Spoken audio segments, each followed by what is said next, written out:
Hello student, ईटेक online classes के online portal पे आपका स्वागत करते हैं। जैसा कि कल हम लोगों ने प्रारंभिक विद्युत के बारे में पढ़ा था, विद्युत कितनी तरह की होती है उसको कल हम लोगों ने समझा था। आज हम लोग देखेंगे परमाणु संरचना के नियम। तो आइए देखते हैं हम लोग।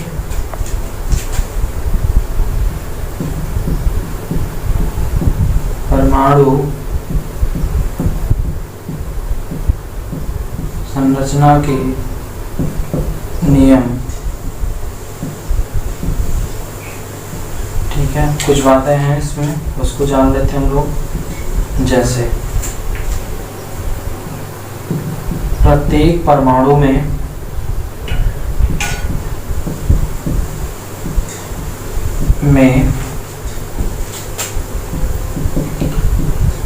प्रोटॉन व इलेक्ट्रॉन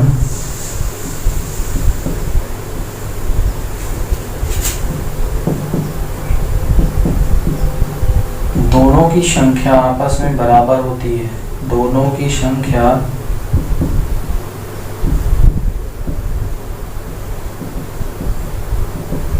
बराबर होती है। ठीक है जी। आगे देखते हैं हम लोग। परमाणु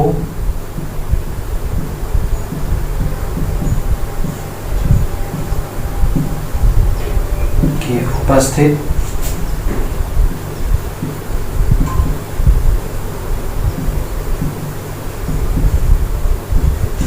कक्षाएं K, L, M, N होती हैं।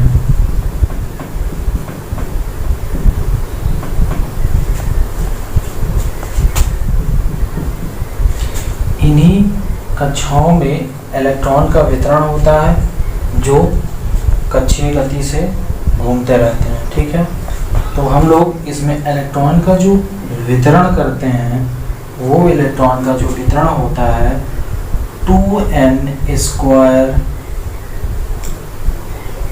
के अनुसार होता है।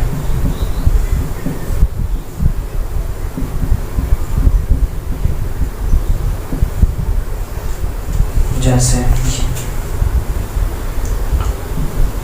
माना n बराबर 1, n इलेक्ट्रॉन की संख्या है, तो 2n² बराबर 2n बराबर 1 है, तो हो जाएगा 2। अर्थात ये कि किसी भी तत्व के प्रारंभिक कक्ष में इलेक्ट्रॉन की जो संख्या होगी वो 2 होगी। 2 इलेक्ट्रॉन, अर्थात K में 2 इलेक्ट्रॉन। ठीक है, दूसरा देखते हैं हम लोग। M में, L में क्या होगा, यहाँ पर n बराबर 2, दूसरी कक्षा 2n² लगाते हैं। 2n², 2n बराबर 2 है, 2 रखेंगे, घात लगाएंगे 2, ये हो जाएगा 2 गुणे 4 आ जाएगा 8, यानी कि दूसरी कक्षा में 8 इलेक्ट्रॉन होंगे। अतः दूसरी कक्षा में 8 इलेक्ट्रॉन।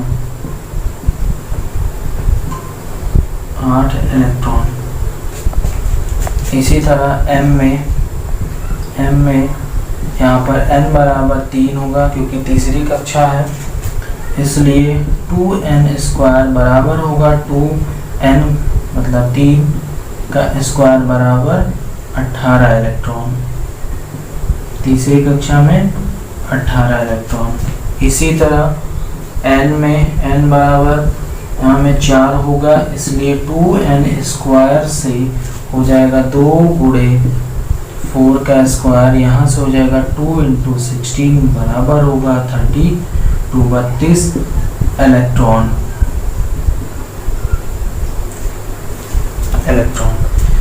इसी तरह कक्षाओं में इलेक्ट्रॉन का वितरण होता है, अर्थात पहली कक्षा में 2 इलेक्ट्रॉन, दूसरी कक्षा में 8 इलेक्ट्रॉन, तीसरी कक्षा में 18 इलेक्ट्रॉन और फोर्थ यानी कि चौथी कक्षा में 32 इलेक्ट्रॉन होंगे। और कक्षाओं में इलेक्ट्रॉन का जो वितरण होता है वो 2n² के सूत्र से होता है, और यहाँ पर n जो होता है, n वो कक्षाओं की संख्या होती है। n बराबर कक्षाओं की संख्या।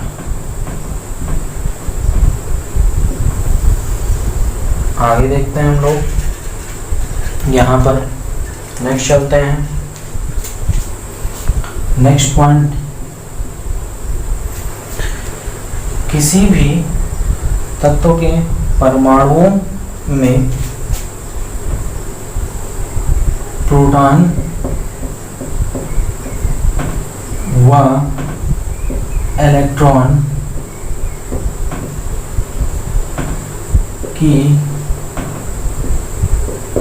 जो संख्या होती है वो आपस में बराबर होती है। जो संख्या होती है वह आपस में बराबर होती है।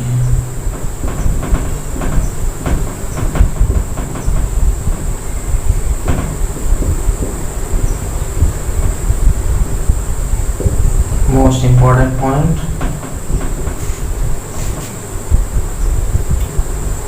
सो मतलब अतः प्रोटॉन की संख्या बराबर इलेक्ट्रॉन की संख्या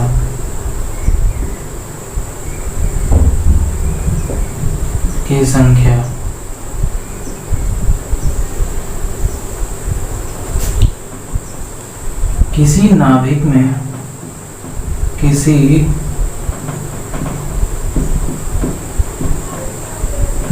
में इलेक्ट्रॉन की संख्या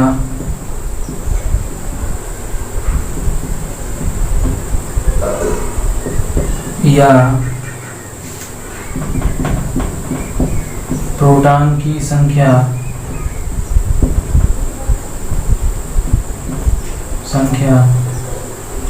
परमाणु क्रमांक कहलाती है। परमाणु क्रमांक कहलाती है। ठीक है, एटॉमिक नंबर। ठीक है, आगे देखते हैं हम लोग।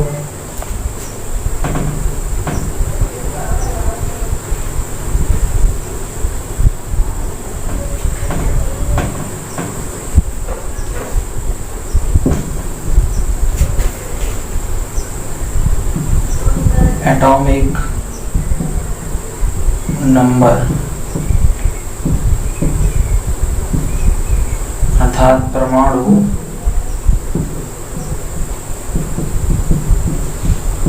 संख्या बराबर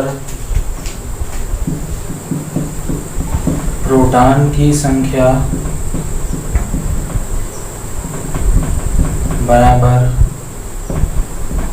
इलेक्ट्रॉन की संख्या।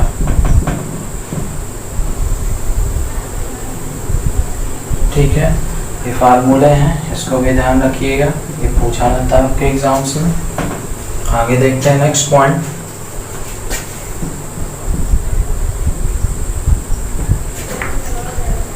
परमाणु भार, इसे हम लोग बोलते हैं एटॉमिक वेट। आइए देखते हैं ये क्या होता है। परमाणु भार किसी नाभिक में उपस्थित न्यूट्रॉन की संख्या व प्रोटॉन की संख्या या इलेक्ट्रॉन की संख्या, इन दोनों के योग के बराबर होता है। ठीक है, तो हम लिख सकते हैं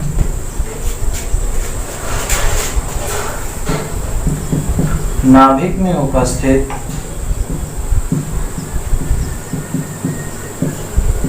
उपस्थित न्यूट्रॉन की संख्या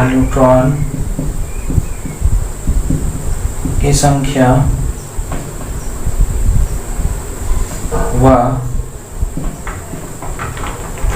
इलेक्ट्रॉन की संख्या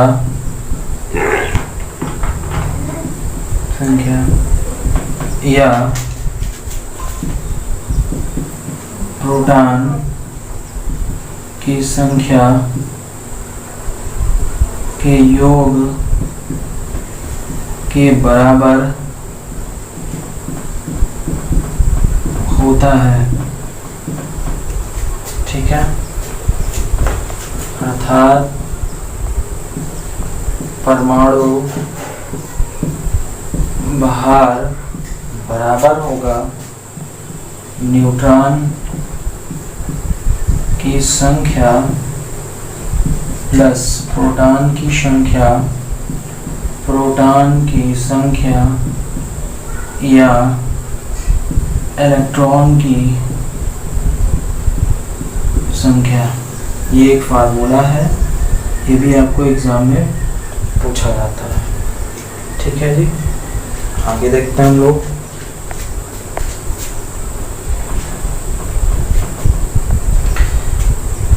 ये तो थे परमाणु संरचना के नियम, जो उनसे संबंधित कुछ इंपॉर्टेंट पॉइंट्स थे जो आपके एग्जाम के लिए बहुत ही मोस्ट इम्पोर्टेंट है। ठीक, आगे हम लोग पढ़ेंगे विद्युत धारा के बारे में। विद्युत धारा जिसे हम बोलते हैं इलेक्ट्रिक करंट। ठीक है, सबसे पहले हम लोग विद्युत धारा की डिफिनेशन को समझते हैं। आवेश प्रवाह की दर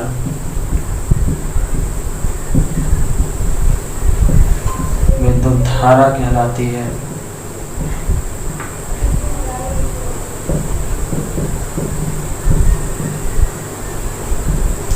इसको दूसरे तरीके से समझ सकते हैं, किसी चालक में मुक्त इलेक्ट्रॉन का गमन करना ही विद्युत धारा कहलाती है। ये प्रायः दो प्रकार के होते हैं। नंबर 1 प्रत्यावर्ती धारा, दूसरा है दिष्ट धारा।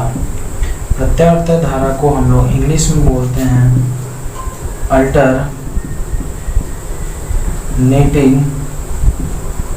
करंट। दूसरा है हमारा डायरेक्ट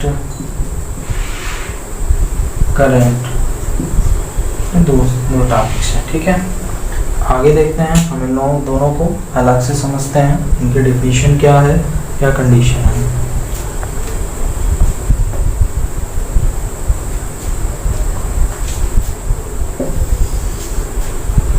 प्रत्यावर्ती धारा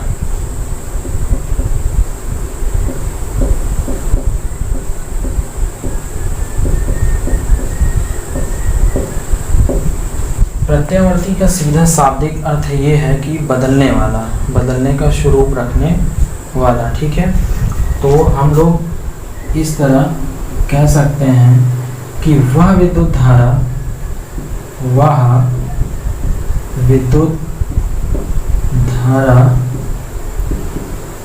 जिसकी दिशा व परिमाण मतलब मान दोनों समय के साथ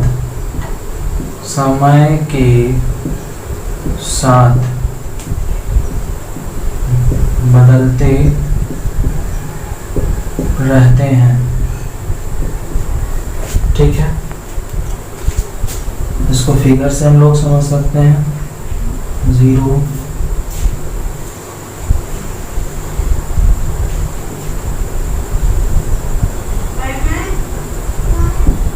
I π/2 पाई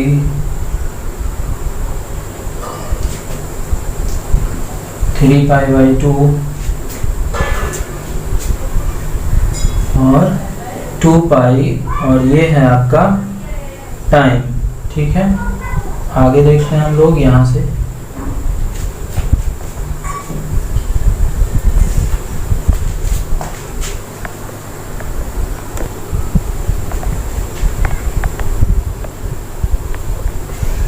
आगे देखते हैं हम लोग प्रत्यावर्ती धारा को हम लोग प्रत्यावर्तक की सहायता से प्राप्त करते हैं। धारा को प्रत्यावर्तक की सहायता से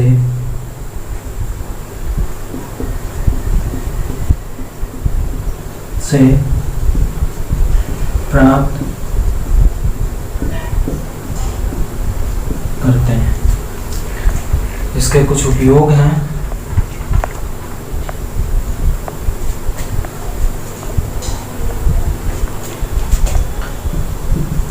प्रत्यावर्ती धारा का प्रयोग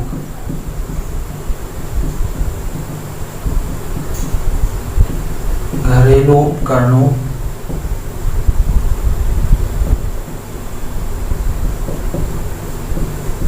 व औद्योगिक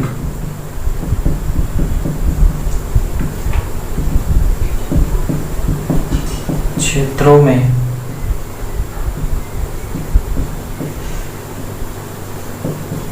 करते हैं। नेक्स्ट विद्युत धारा आती है, दिष्ट धारा। इसको भी हम लोग समझते हैं।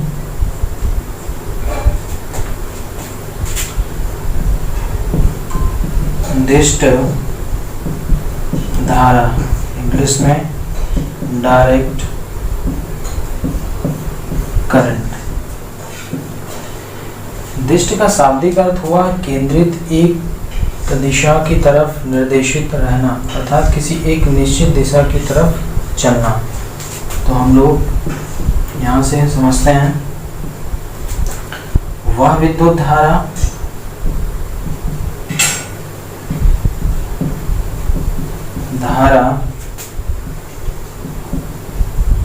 जो अपनी दिशा व परिमाण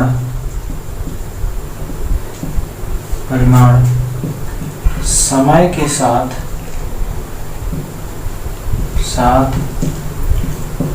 नहीं बदलता है,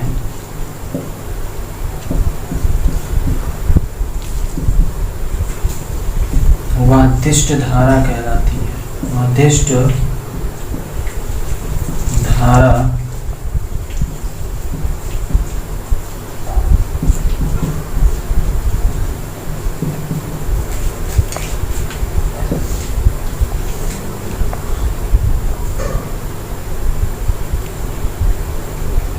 धारा का मान ऊपर और ये धारा की दिशा जो समय के साथ बढ़ रहा है।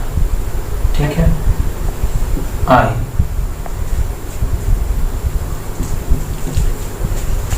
ये है ग्राफ।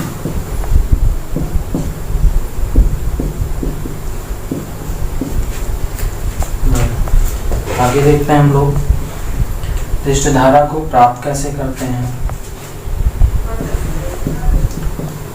दिष्ट धारा को हम दिष्टकारी व डीसी जनित्र की सहायता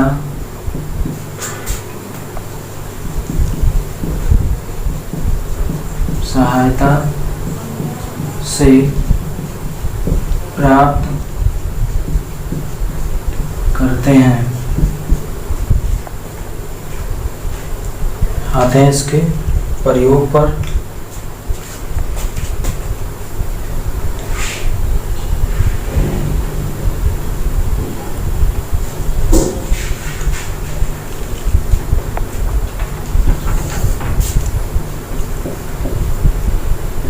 दिष्ट धारा का प्रयोग विशेष स्थानों पर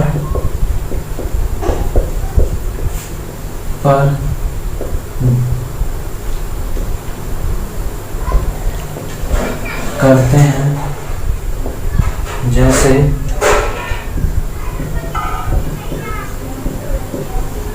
DC Sankarshan car, battery charging,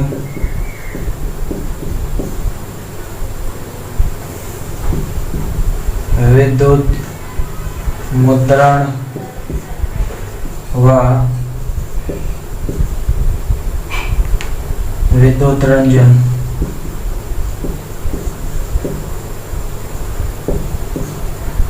इत्यादि।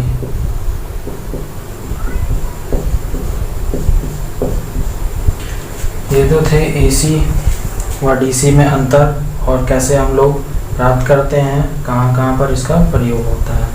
आते हैं कुछ मुख्य बातों को और नोट।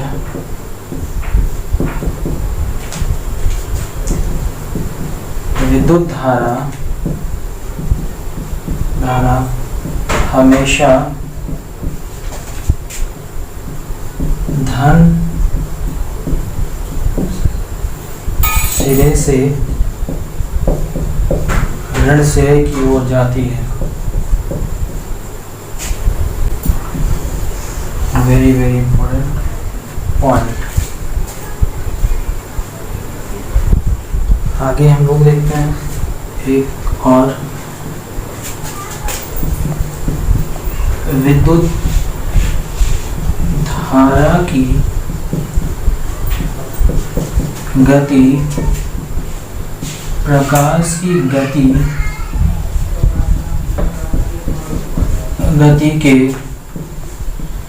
के बराबर माना जाता है, अर्थात 3×10⁸ मीटर प्रति सेकंड।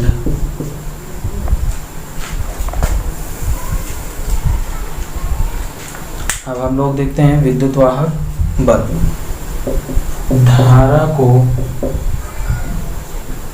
हम स्मॉल आई या कैपिटल आई से व्यक्त करते हैं।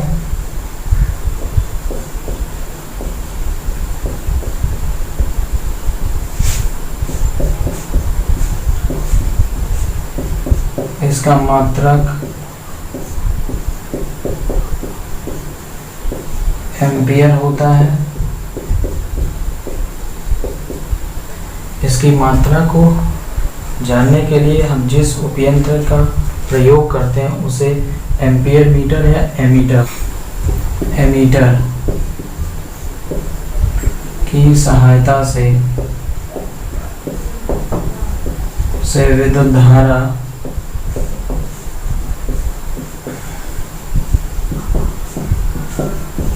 मापते हैं। आगे कुछ देखते हैं हम लोग। विद्युत धारा को मापने के लिए हमेशा एमीटर को परिपथ के श्रेणी क्रम में संयोजित करते हैं। अतः एमीटर का प्रयोग विद्युत धारा को मापने के लिए हमेशा परिपथ की श्रेणी अर्थात सीरीज में जोड़ते हैं। पॉइंट याद रखिएगा, बहुत ही इम्पोर्टेंट पॉइंट है एग्जाम के लिए ये चीज़। अब हम लोग आते हैं आगे, विद्युत वाहक बल। विद्युत वाहक बल, इसको इंग्लिश में हम लोग बोलते हैं इलेक्ट्रोमोटिव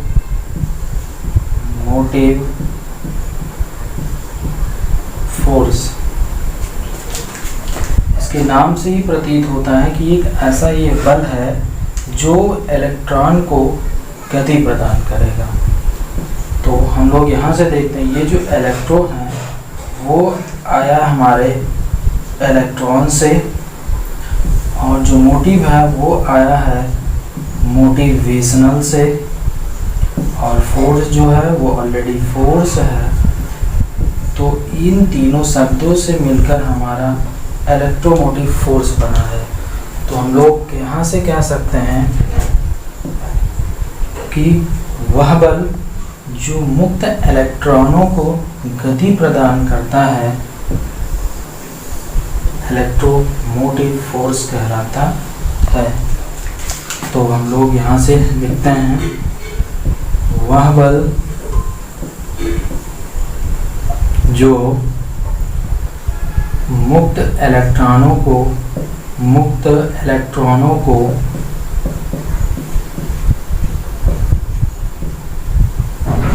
किसी विद्युत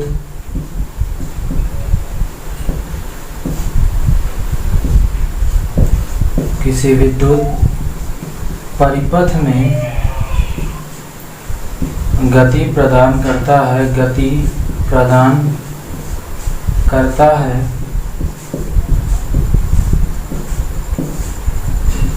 विद्युत वाहक बल कहलाता है।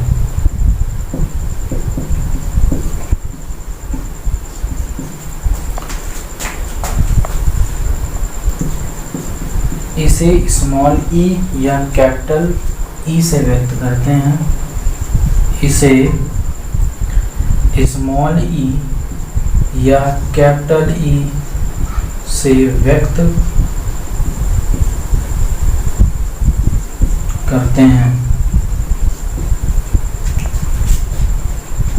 इसका मात्रक वोल्ट होता है। इसका मात्रक वोल्ट होता है और इसके मान को मापने के लिए वोल्टमीटर की सहायता लेते हैं। इसके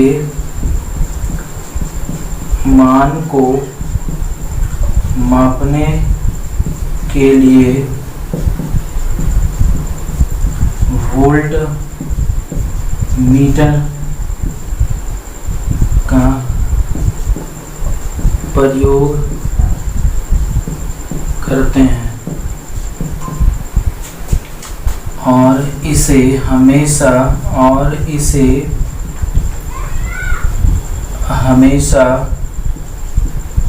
परिपथ के समांतर संयोजित करते हैं।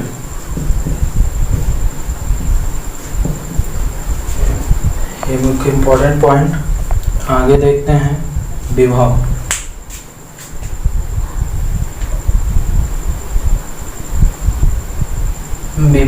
जिसे हम लोग इंग्लिश में वोल्टेज कहते हैं।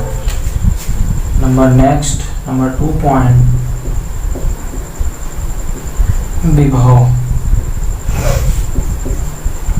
वोल्टेज।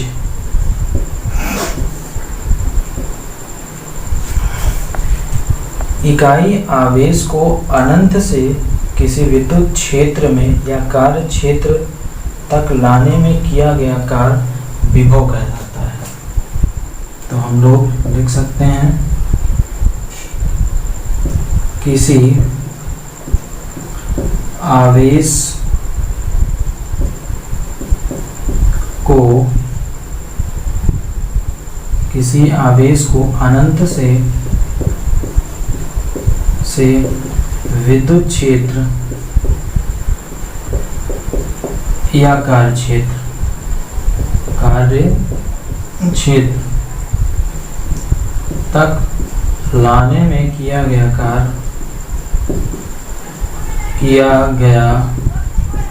कार्य विभव कहलाता है। विभव कहलाता है। इसे स्मॉल v या कैपिटल V से व्यक्त करते हैं।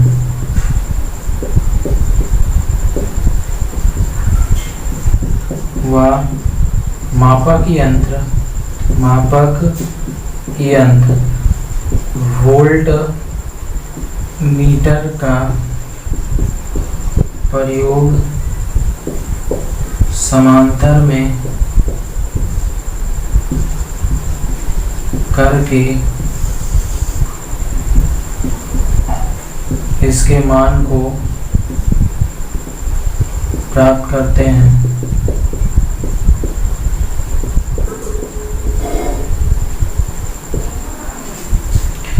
यहाँ से एक फार्मूला मिलता है हमारा V बराबर W/Q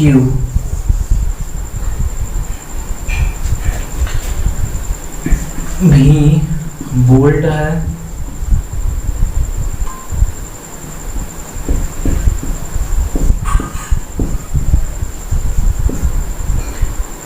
W कार्य जूल में, कार्य का मतलब जूल होता है। Q आवेश कूलाम में। Q बराबर IT भी होता है। हम लोग विभवांतर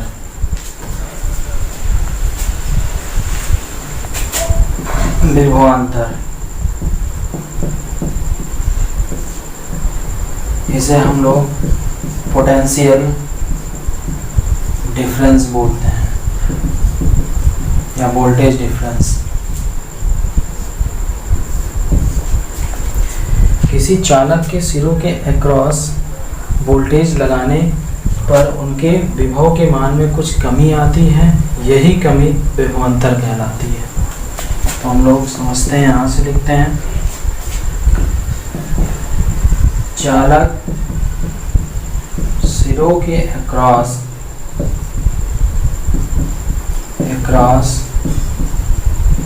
विभव लगाने पर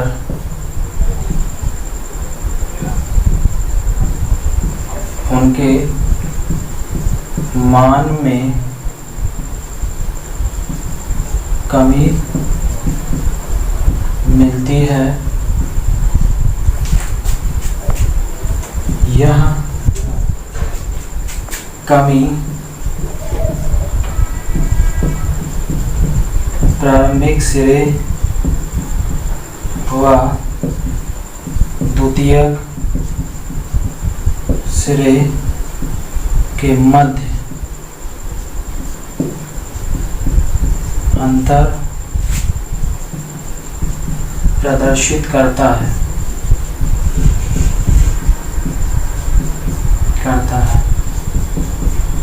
इस तरह से प्राप्त विभव में अंतर विभवांतर कहलाता है। विभवांतर कहलाता है।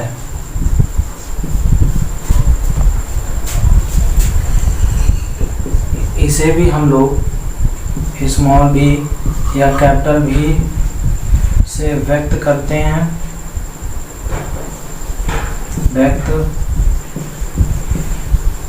हैं और मात्रक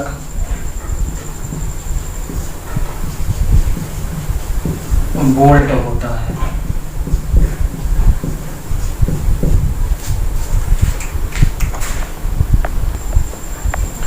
अब आगे हम लोग देखते हैं टर्मिनल विभव।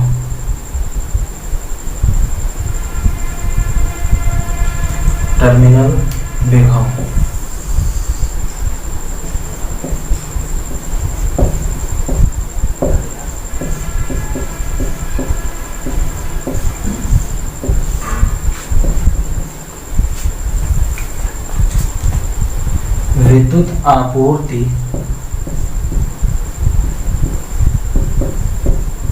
विद्युत आपूर्ति के समय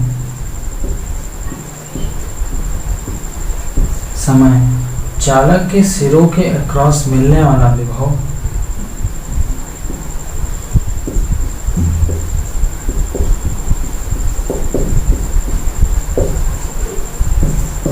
अक्रॉस मिलने वाला विभव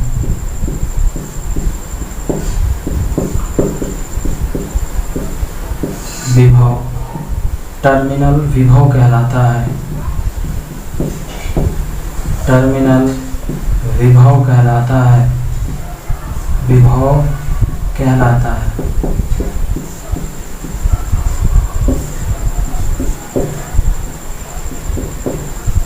टर्मिनल वोल्टेज, इसे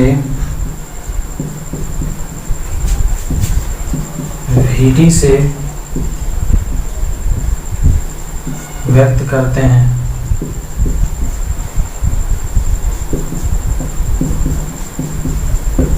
इसका मान वोल्ट में ज्ञात करते हैं।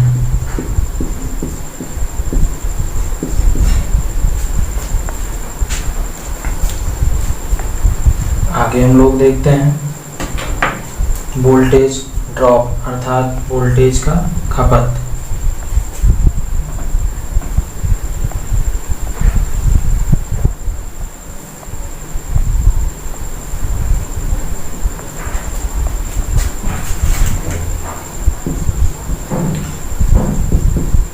वोल्टेज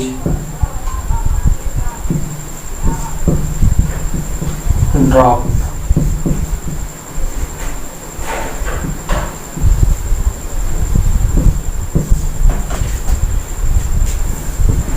किसी चालक में उपस्थित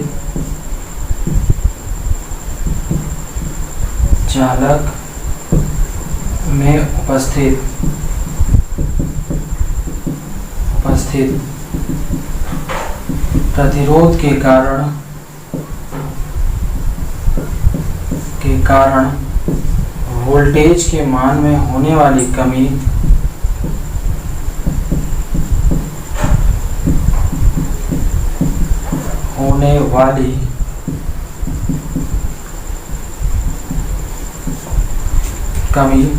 वोल्टेज ड्रॉप कहलाती है। वोल्टेज ड्रॉप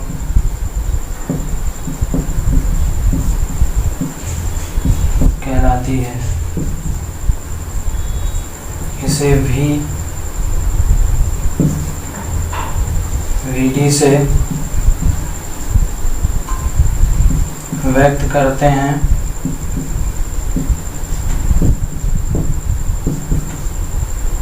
वह मान वोल्ट में होता है।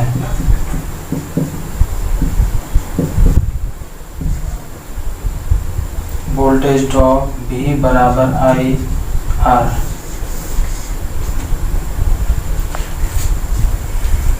आते हैं हम लोग वोल्टेज विभव अर्थात विभव के बारे में कुछ मोस्ट इम्पॉर्टेंट पॉइंट।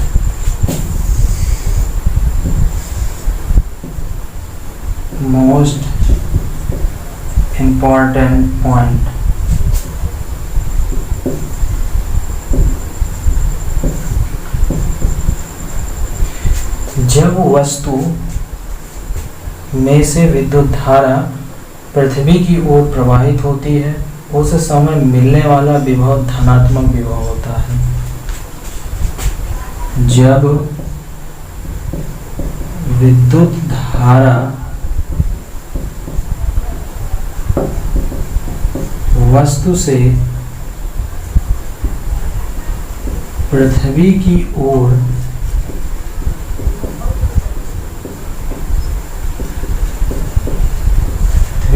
प्रवाहित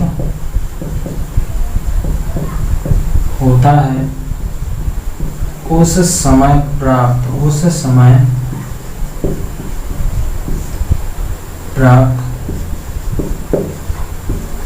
विभव धनात्मक विभव पॉजिटिव वोल्टेज होता है। धारा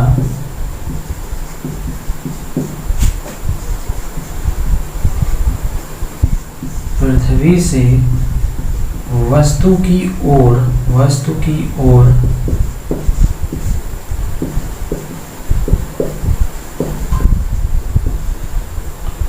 प्रवाहित होता है,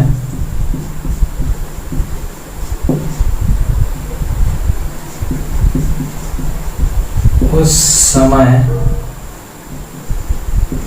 का विभव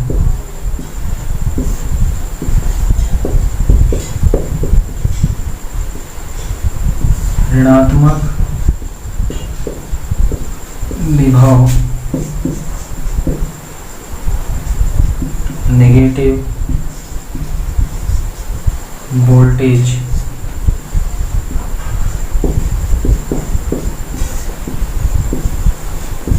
कहलाता है। Very very important point.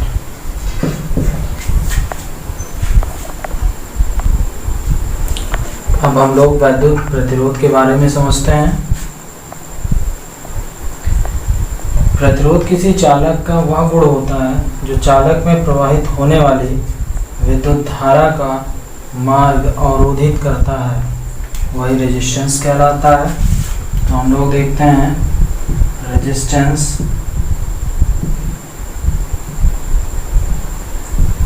जिसे हम लोग प्रतिरोध कहते हैं। होता क्या है, किसी चालक का वह गुण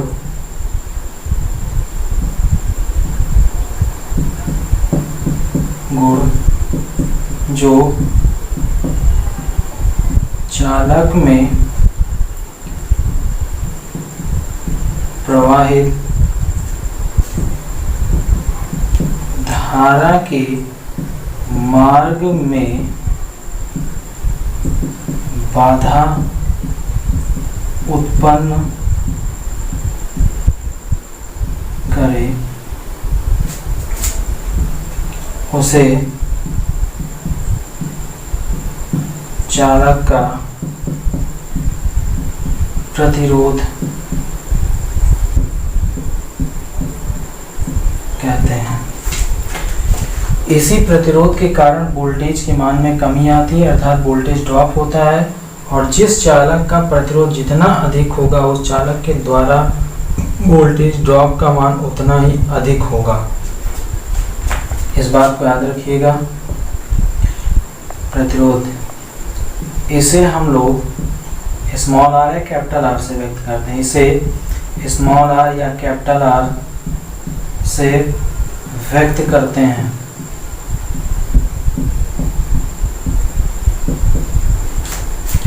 इसका मात्रक ओम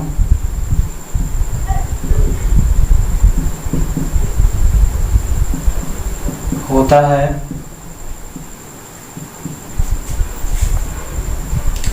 इसको मापने के लिए हम लोग ओम मीटर का प्रयोग करते हैं। ओम मीटर से इसको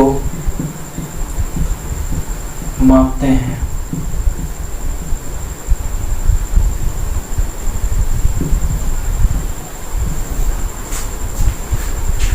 आगे देखते हैं। नेक्स्ट, प्रतिरोधक।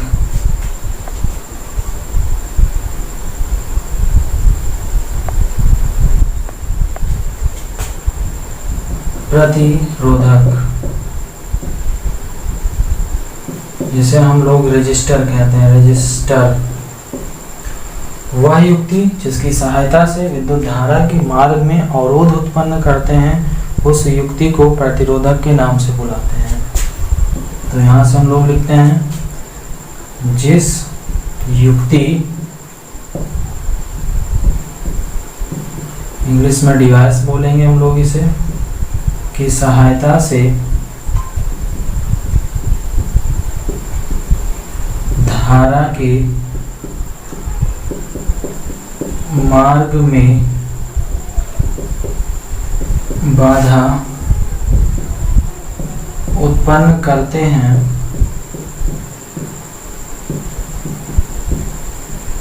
प्रतिरोधक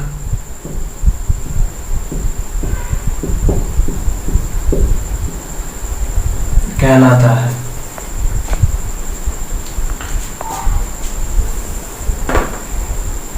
इसका प्रतीक देखते हैं हम लोग, आर, आर,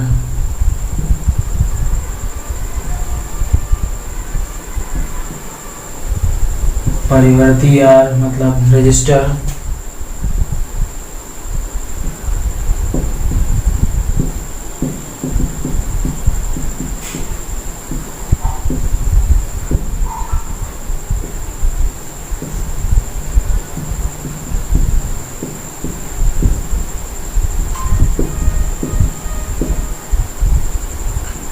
अगर किसी विद्युत परिपथ में इस तरह का अवयव अगर लगा हुआ है तो आप समझ जाइए कि ये रजिस्टर है। अगर एरो लगा है तो उसका मान परिवर्तनशील है, हम बदल सकते हैं, मतलब अपनी आवश्यकता के अनुसार उसके मान को कम और ज़्यादा कर सकते हैं।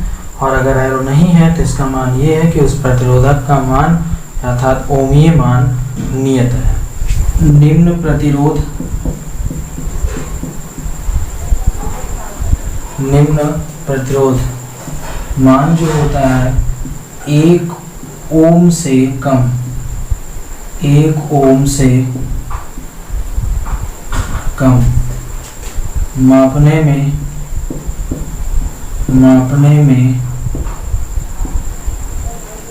डबल केल्विन ब्रिज की सहायता लेते हैं, ब्रिज की सहायता लेते हैं।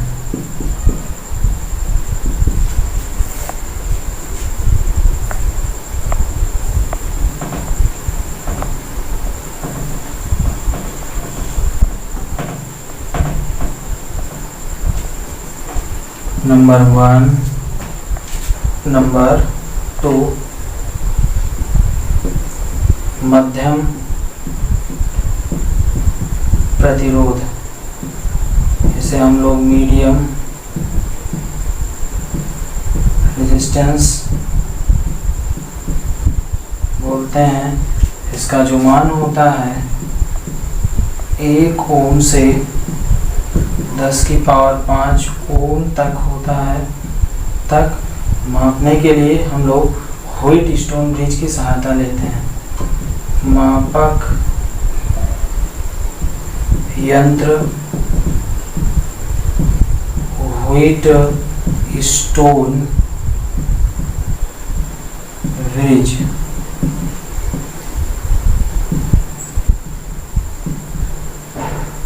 White stone bridge. तीसरा हम लोग देखते हैं, नंबर 3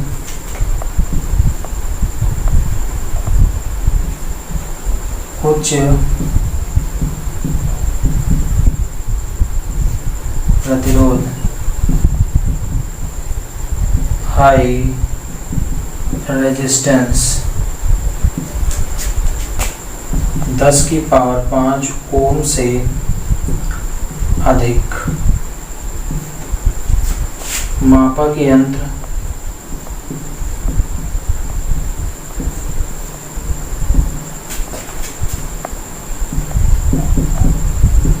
मैगर यंत्र या आवेश हानि विधि का प्रयोग करते हैं।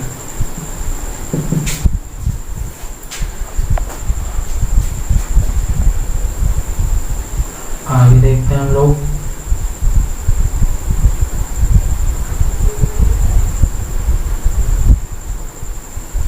बहुत ही एग्जाम के लिए बहुत ही इम्पोर्टेंट पॉइंट, केबल का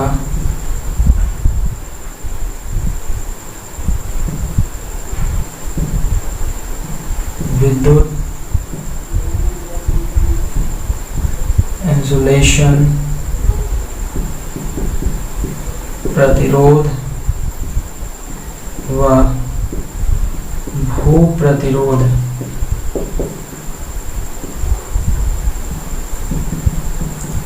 मैगर की सहायता से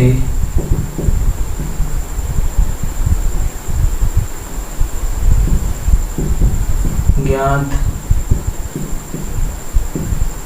करते हैं।